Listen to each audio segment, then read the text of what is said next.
Hey, don't wake me up if I'm dreaming, but this is J. Anthony Frankie, and you're listening to On the Fly with Stevie and Gordon. Cheers.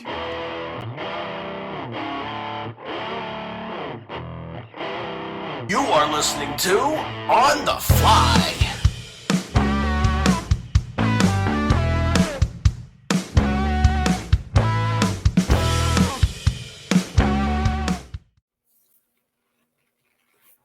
What's up, guys? On the Fly is back again tonight, and another great country music artist from Brickshore Media. Nicole has sent me another one over here. With me tonight is Mr. Mark Taylor. How you doing, Mr. Taylor? I'm great. How are you, Stevie? I'm doing okay. It's been we're coming on a little late. I've had some technical difficulties and trying to get that knocked out, but he's been patient with me. I appreciate it. So, born in Richmond, Virginia. Yes, sir. Yeah, I'm a North Carolina guy, so I'm probably about an hour and a half south of Richmond, right off 95. And you were raised in Maryland? Yes, sir. Raised in a little city of Baltimore, Maryland. Okay. And then now, down growing up, what kind of music was Mark Taylor listening to? Yeah, I mean, I grew up listening to really old Eagles records. My grandfather used to put jukeboxes in different stores for his business. Okay. We had a bunch of them sitting in the basement, so I'd go through the original 45s and, pull out all the old Queen stuff and Eagles and Billy Joel, and that was kind of me growing up. And after a while, it turned to, Brooks and Dunn and Garth and George Strait and all that kind of stuff. And now we're here. But yeah, it was cool because I still love that classic rock stuff. I played in a ton of classic rock cover bands for years throughout high school and college and whatnot. But yeah, that was kind of me growing up. Yeah, the Eagles, as a kid, the Eagles, that was when I was a kid, that was when they were in their heyday. And I was not, I was diehard Kiss fan and Eagles. But the older I got, the more I appreciate Eagles. Turned out to be a big Eagles fan. So talk about your influences. What was some of the influences you had in your music? Yeah, I would say, and especially if y'all have heard some of this new stuff we've been putting out, which shameless plug, go check out my new single, Dust Off That Dirt.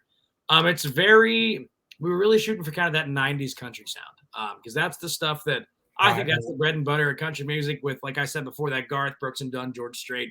And a lot of the folks I'm writing with now have written songs for those acts, and like, that for me is what that real kind of country music sound is. So I'm trying to emulate that as much as I can. But yeah, I would say anything with the steel guitar from the 90s is something we're looking at right now to kind of go off of for the influences. So when did you start with music? When did you pick up a guitar? When did you start singing? Yeah, my dad actually grew up playing music as well. So from the time I was 2, I had a little nonsense guitar in my hand, strumming random chords and not knowing what the heck I was doing. And then by the time I was 6 or 7, I was starting to sub and with his band a little bit, his classic rock cover band that he had when we were growing up. And then by the time I was 13, I started playing my own shows. You can call them that. I played for $50 for 4 hours once a week to start when I was. Oh, wow. It just, that ain't a bad little hustle there. No, it was great. And $50 back then was $1 million. So, I mean, it was, it was unbelievable. The guitars were bigger than me. The PA system was bigger than me, but got to go do it and got to cut my teeth for, 8 or 9 years doing all that stuff. And now I'm here. So when did you know, okay, this is what I want to do? This is what I want to make that commitment. Yeah. It's kind of a funny story because I swore off being the artist and the writer forever. I did not want anything to do with actually, seriously doing this because, I graduated from Wake Forest. I was considering law school. I wanted to do something on the business side of it. My degree is in communications and entrepreneurship. So I really wanted to kind of do something like that. And then, COVID happened and I started writing a bunch and I unfortunately got bit by the bug. Not unfortunately, but I got bit by the bug in college and I had a song do okay. I wrote a song for an artist named Amy Stewart who had that big song Knock on Wood in 1979. And I had her single for a very long time. It's still, I guess, her single right now. She hasn't put out stuff since, but that was a single. And I ended up, having my first cut in college. And I remember saying, we'll give it a year. We'll try. And a year will be June 6th. And I'm still bit by the bug and I ain't going nowhere anytime soon. So it's, I would say about sophomore, junior year of college, I was like, we'll give this a shot and kind of see what happens. So we've got a comment coming in. Kelsey Parker, she's in with all these Brickshore artists. She's always in here. And she said, "Did Mark say Maryland?" And she said, "That's where I'm from. That's Yeah, my area." that's awesome. Yeah, raised in Maryland. So, It's Kelsey, we appreciate you coming in. All right, so you talked a little bit about getting bit by the bug. All right, now actually, how hard was it for you to actually make that jump? I mean, you're already in college, so yes. being away from home is not a problem. No, I mean, But making that jump to Nashville, how hard was it for you? honestly, I knew a couple people down here. What made it easier, and I told myself, if you're going to do this, you got to go full and all in and hold nothing back. And so, don't tell my parents, but I would go and skip school all the time, and I'd come to Nashville and write songs. So, I mean, it was from the time that I had that cut, I had already been coming here for a couple months and really kind of writing and getting the really bad songs out of the way. But through that, just meeting so many people. I've lived in Nashville for about a year now, but I've been writing here for like 3 years. So I make these trips every once in a while, and it was probably every 2 weeks I'd come down here for 4 or 5 days and just write as many songs as I possibly could to figure out what in the world I wanted to do, if I want to do the artist thing, the writer thing, whatever. But yeah, it's not easy. I mean, coming down here, I knew 2 people, maybe 3 people, and after that, you spend a bunch of time down here, you meet the same folks, you start to get around town a little bit. But no, I mean, it's anything that's worthwhile is not going to be easy. And I'm not saying it was easy, but you got to throw yourself all in 100%. And that definitely helped a lot. So Nicole and Jim are with us tonight. So I make sure, Nicole, that I knew it was you this time. Last time when she was talking, I said, Nicole never comes in here. She's like, I was in there the whole time. It was Jim and Nicole. I didn't know that. Songwriting. Yeah. Seems to come pretty natural to you. And I will tell you this, there is people that do different things that I've got the utmost respect for. Songwriting is one of them, because I wrote one song, and I'm not going to go tell you that whole story. And it was it was good. And I had a country music friend tell me, because it was for my wife for our anniversary. Sure. And I had a country music friend tell me, it's great. Don't change a thing. If you can give me 10 more of these, you'd have a great country music album. So my head just went, oh, I can do this. Yeah, no, I haven't done one since. So yeah, do what? That and 1,000. I mean, I haven't tried. That's because I haven't tried another one. But, one for one, brother. Come on, you're one for one. So tell us about, writing that first song, and talk about that process, because I know everybody's got a different process, but how hard is it for you? Because it seems like evidently not too hard for you to crank out songs. I'll tell you what, there's an awesome quote from Ed Sheeran, and it's somewhere on one of my walls in this room, but he talks a lot about, in this interview, about songwriting. It was the same question. Someone asked him that, and he said, songwriting's a lot like when you turn on the water after you've been away for like 10 days on vacation. Right. You come back, and the first, 10, 20 seconds of the water is like brown, and it's disgusting. You don't want to drink it. It's dirty. You don't want to touch it. After that, the water's clean again. You're good to go. That's what songwriting is. You got to get the first, and it's a 10,000 hour town, right? You got to put in your 10,000 hours for everything. And I'm nowhere near, so I'm not exactly a professional here, but it's once you get those first 200, 300, 400 songs out of the way that are horrible, and you're singing about random crap, and you don't know what you're trying to say, by the 410th song, it's like, okay, maybe this, you just got to get it out of the way, because, Nashville, while there is a formula to it, you got to be new and fresh. And you can take, a lot of the songs on country radio today that are killing it right now, there's sort of a formula there. Or you can take a song like The House That Built Me, which is the example I always use for songwriting, the best song ever. And that song, it's twisting words a certain way, right? I've never heard, other than that song, The House That Built Me, right? It's a totally different way of spinning those words. So you have to get comfortable with wordplay and understand how Nashville writes, because it's very different. I've written in LA, I've written in New York, I've written in Nashville. And writing in pop in different genres is very different compared to how country does it. Country's a very, you take an afternoon, you get lunch, you take some breaks. Everybody usually gets an even percentage. You hang out, everybody's contributing, and that's how it goes. LA, New York, pop writes a little bit more different. You might get 5% for this, you might get 7% for this, stuff like that. So you have to really be ingrained in the scene for a couple of years to, in my opinion, get the songwriting together. Yeah. You said 410. I was like, well, geez, 410. Do you remember the first song you ever wrote? Oh God. No. I was going to say, you said get the bad ones out first. So, I mean, I didn't know if there was an extremely bad one that you could remember. Oh, you can look through my catalog now. I mean, and that's what's the funny part is like, if you can, the old saying in Nashville, if you can remember the song you wrote today, you're not writing enough songs. So, I mean, there's so many in the catalog now that I could not tell you how many songs I wrote or what they were called last week or how they went. I have no idea. But, they could be great. They could be horrible. I have no idea. And the thing is, though, I take probably once a month, I go back and revisit everything. And then I'm like, wow, that was horrible. Okay, that one's actually got some legs to stand on. And things surprise you. I usually don't look at songs inside of a week since I wrote them. That's just a personal thing because I am a horrible judge of things with inside a week. If it can stand the test of time for a week with all the other songs I'm writing and hearing all day long, then I know it's probably a half decent song. And then hopefully some artist thinks the same if they want to cut it. Yeah, so Kelsey's made another comment. She said, I know Mark Taylor. He's friends with Molly Lovett, the one who has those pretty hoop earrings on those beautiful ears of hers. Yes, we had Molly on a while back. Molly is great. Molly is great. Yeah. Talk a little bit about what it felt like for you recording for the first time. Oh, it was incredible. It was. I can't imagine. Cool.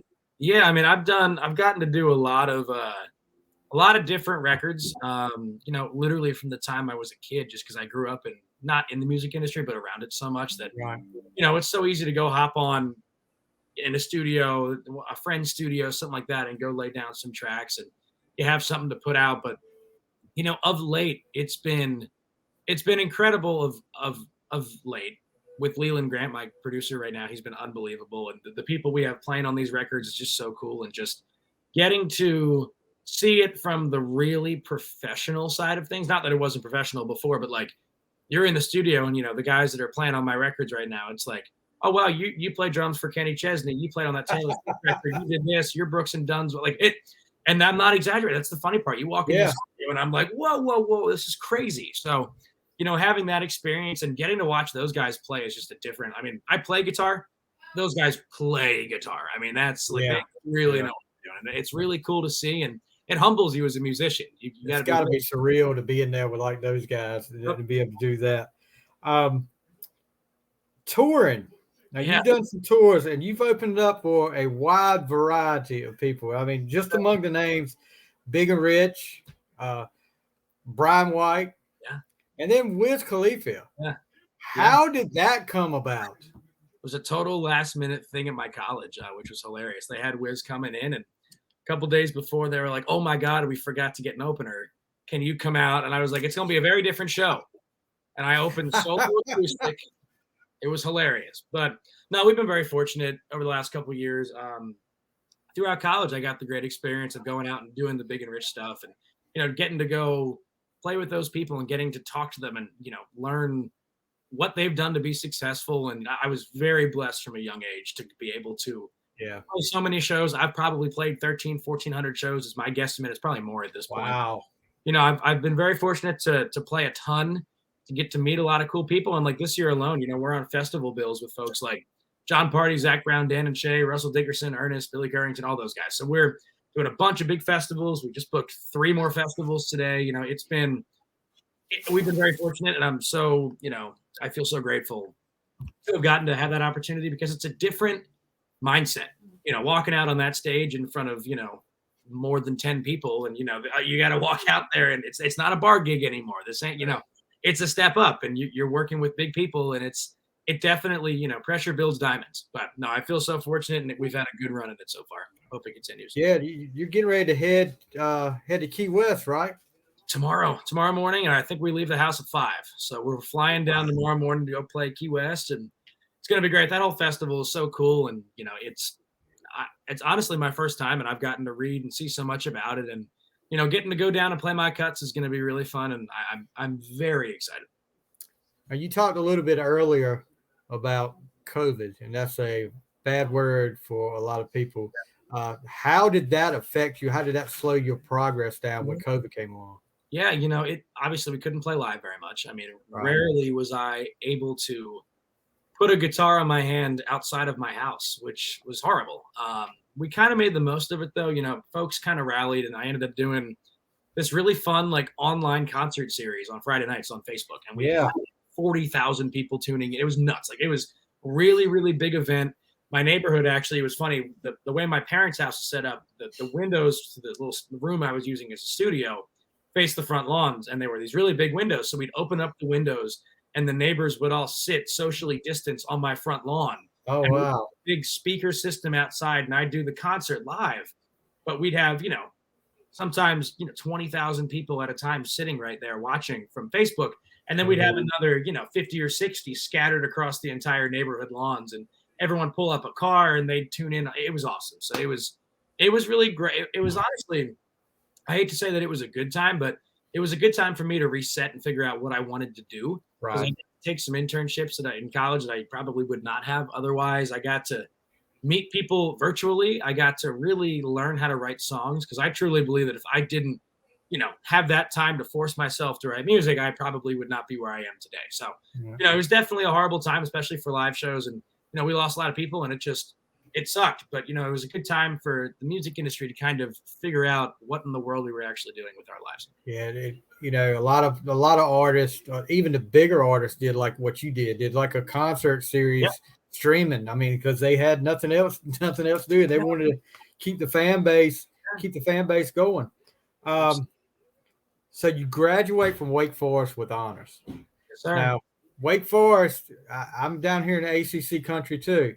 You're a ACC basketball fan? Yeah, I am. Oh yeah. So Demon Deeks, I'm sure you can't go against your alma mater. Tell me, Carolina or Duke? Which one? Don't say that 4-letter word around me. Okay. Yeah. Then we're good. Okay. Yeah, I'm a Carolina fan. I've been a Carolina fan for a while, since I was a kid. Yeah. But yeah, I can deal. Wake Forest has had some awesome players come through there. Tim Duncan, Chris Paul. It's probably one of the best players they've ever had, and I've got nothing but respect for Duncan just because he stayed there all 4 years. And, I mean, what a difference that made. You don't see that a lot in college sports these days, but they had Wake Forest hadn't had that success they used to be having, but maybe they're on the uprise. Carolina sure didn't have it this year. What a choke they did. So let's talk about. First of all, I listened to a lot of your stuff. Thank you. Buzz on the Boat, but there was one that stood out for me too. And we're going to talk about Dust Off That Dirt, but No More. Cool. No More was one that really stood out. And I was listening to it, and my daughter, because she's 19, Sure, and she knows more about today's country than I do. I'm listening to more of it because of her now. But I said, if you had to ask, does he sound like? And she's like, well, I would say Hunter Hayes. Wow, thank you. Yeah, she said Hunter Hayes, and I was like, well, I'm gonna have to start listening to Hunter Hayes to see if you're right. But yeah, so No More was one that stood out for me. Let's talk about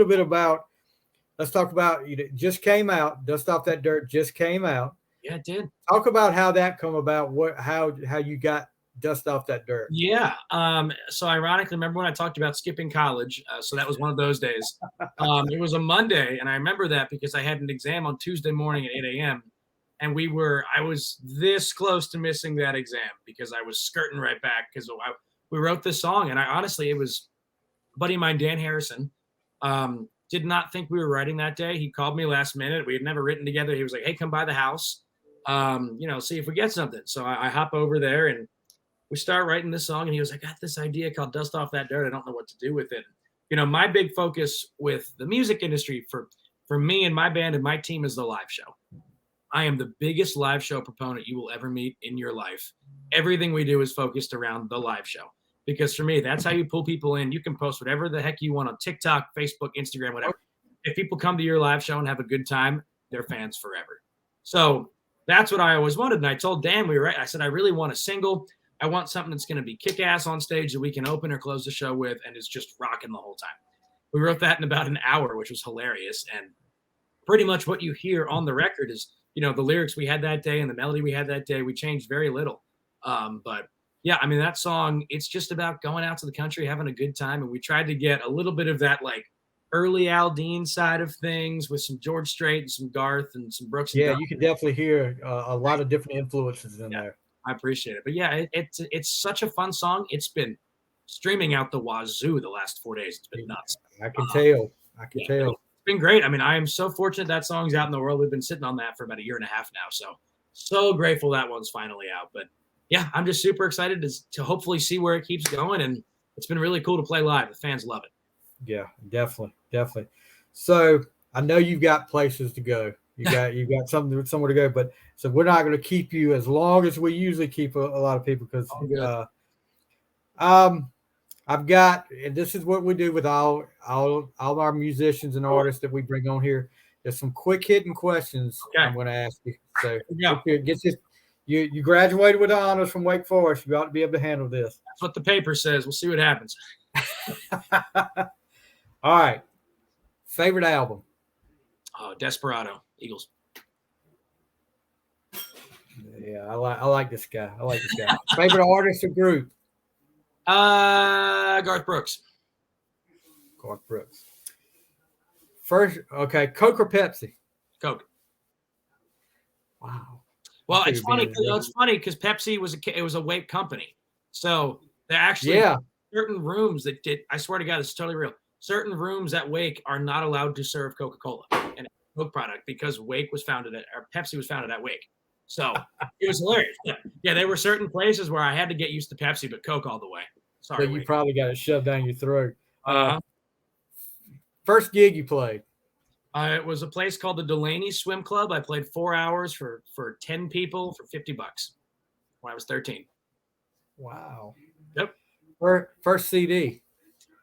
First CD, I stole my grandmother's Alan Jackson CD in 2004 from her car, and I kept it. I still have it. Yep, Alan Jackson. You're just getting in more trouble all the time in here, talking about skipping classes and stealing CDs. I cause a lot of trouble, I'll tell you that much. Favorite sport? Basketball. ACC. First concert you went to? It was Hall & Oates in 2012. We sat in the 8th row, and my dad made me leave early because traffic was horrible. So I missed Rich Girl at the end, which I'm still pissed about to this day. I still give him crap for that. Yeah, I love some Hall & Oates. Some Hall & Oates. See, Eagles, Hall & Oates. I mean, gosh knows, dude. You're like really retro.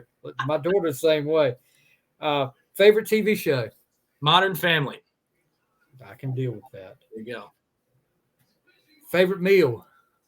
Oh, good old burger and fries. Come on now. That's nothing beats that. Favorite song? Favorite song ever is probably The Dance from Garth. Okay. Pineapple on pizza? No, hell no. Favorite movie? I don't watch a lot of movies, so people give me crap about that. It's probably Anchorman or some Will Ferrell movie. Will Ferrell, yeah. You can't go wrong with Will Ferrell. No. All right, this is a guilty pleasure. Something that's in your playlist or something that people will be shocked. Probably wouldn't think you would. So I came up doing a lot of theater throughout high school and stuff like that. And that was part of what got me into Wake was the music connection. And, so I still listen to a lot of Broadway tunes from my time kind of growing up. I've been in big shows, from different stages. I've gotten to sing with symphony orchestras. I've been in jazz bands, pop bands, rock bands. I was a Frank Sinatra impersonator. So kind of the whole run of things. So my playlist looked nuts, but probably Broadway stuff is the guilty pleasure. I still have to go back and listen to that old stuff. All right. Last one here. Okay. If you could collaborate, with any artist, living or dead, who would it be? Brooks and Dunn. Easy. Okay. Would love it. So if Ronnie and Kicks are listening, would love to do it. All right. Maybe they usually listen. So, I'm sure they're on here. There you go. So let's talk a little bit about where they can find you. Absolutely. Social media, marktaylorcountry.com. I'm sure all the social media outlets. Talk a little bit about where they can find you and where they can find Dust Off That Dirt. Absolutely. Well, for social media and the website, I'll make it real easy at Mark Taylor Country. If you like the Google, type me in on the Google, Mark Taylor Country. You'll find way more information than you ever want to know about a 23-year-old singer. So go on there, find me there, Instagram, Facebook, TikTok, Twitter, all that good stuff. If you want to hear my brand new single, Dust Off That Dirt, I would love you forever if you gave it a stream. You can go on Spotify, Apple Music. A few radio stations have been picking it up, which has been really cool. It's been amazing. But yeah, Amazon, wherever you get your stuff. This is my wife. How you doing? How you doing? Nice to meet you. Nice to meet you. Heard y'all talking. Wanted to step in and say, what's up? Yeah, absolutely. So, talk a little, now you got some shows coming up. You got a tour coming up starting at this week, actually. Yeah, it's been nuts. I mean, we're doing Key West. We got all these big shows coming up. So the really big ones I'm looking forward to start, right now, honestly. But the big notable ones are June 17th. We're up with Russell Dickerson in New York for Frog Fest. It's going to be amazing. Russell Dickerson, Gloriana, us, and a bunch of other really talented acts. June 22nd, we're out at Country Fest with John Party, Zach Brown, Dan and Shay, and 50 other musicians. Wow. That's going to be great. June 30th, it's myself and Bryce Long. And if you don't know Bryce Long, he wrote songs like Heartache on the Dance Floor, She Ain't In It, Nothing On But the Radio, all these huge songs. We're playing down in Maryland. And then there's so many other tour dates. There's like 60 something left this year. Yeah, so, you got a bunch of them. I saw you were coming. The closest you come to me is about 2.5 hours. Where are you? Yeah, I'm in a little town. Believe it or not, I love to look on your hometown. How many people lived? What was the population of your hometown? You remember? A couple thousand. Wasn't huge. It wasn't big, but it wasn't small. It was probably okay. You call that wasn't big. I live in a town in eastern North Carolina, and the population is 95. Well, we've got a stoplight, we've got a country club, a golf course, we've got a private school. That's perfect. It's quiet. I love it. I've lived here all my life. Amazing. But, and our biggest claim to fame, Chris Daughtry, he grew up here. So yeah, that's amazing. Okay, Kelsey's saying Mark has something in common with me. Burgers and fries are yummy. I want to know if Mark always orders on the menu. Always. So, I used to get a lot of crap about going to these big steakhouses, and I would order a burger at a steakhouse. And people were like, "You're crazy." Your bill looks a little bit better, right, than everybody else's. Exactly. That's another good thing about it. Exactly. Well, look, dude, we're not going to keep you. I know you got places to be, and you got a busy day tomorrow. But thank you so much for coming on. We really appreciate it. Good luck. We'll definitely be keeping up with you. Anytime you want to come back on and talk about some new stuff, that's good. Open invitation. Absolutely. You're the man. Thank you so much. And I appreciate y'all listening at home, and catch us on the road. It's going to be a hell of a summer. You guys make sure you go and stream Dust Off That Dirt and follow Mark Taylor. Keep an eye on him. He's going to do some big things, guys. Oh, thank you. All right, Matt. Have a good one. Good luck to you. We'll see you guys next time on The Fly.